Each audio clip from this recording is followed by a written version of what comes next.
اعوذ باللہ من الشیطان الرجیم بسم اللہ الرحمن الرحیم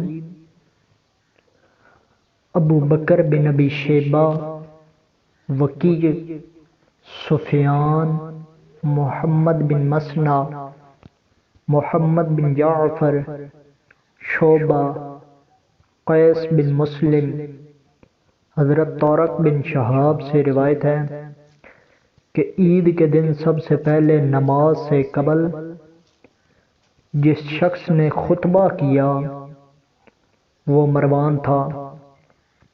ایک آدمی کھڑا ہو کر مروان سے کہنے لگا کہ نماز خطبہ سے پہلے ہونی چاہیے۔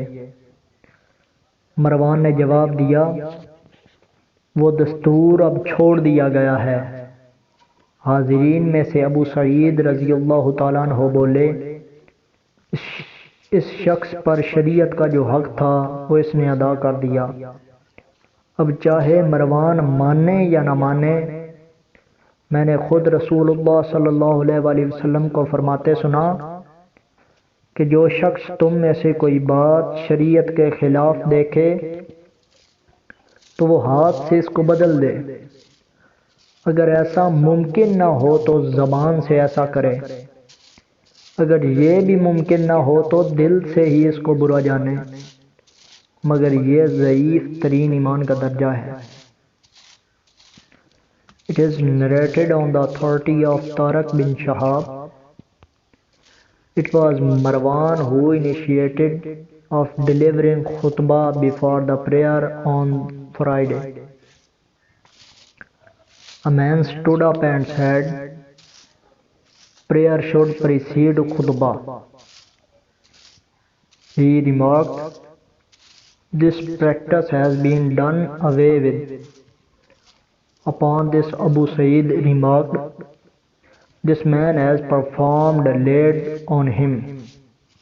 I heard the Messenger of Allah, peace be upon him, as saying, he who amongst you sees something abominable should modify it with the help of his hand, and if he has not strength enough to do it, then he should do it with his tongue, and if he has not strength enough to do it, then he should abhor it from his heart, and that is the least of faith.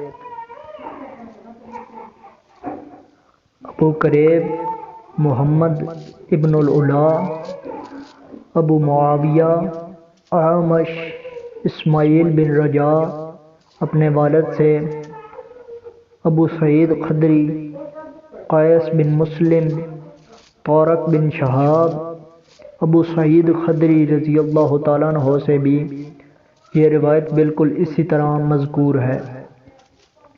The same hadith of the Holy Prophet, peace be upon him, has been reported by Abu Sa'd al-Khudri in connection with the story of Marwan. امید ہے کہ یہ حدیث مبارکہ آپ کو سمجھ آ گئی ہوگی۔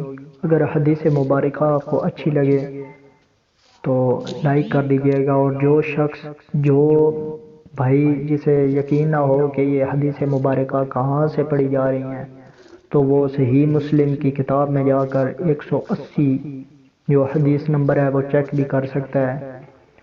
تو انشاءاللہ آپ کو حدیث مبارکہ پسند ہوگی تو دعا ہے کہ اللہ پاک ہمیں اپنے حفظ و امان میں رکھے اور ہمیں صراط مستقیم پر فائز فرمائے۔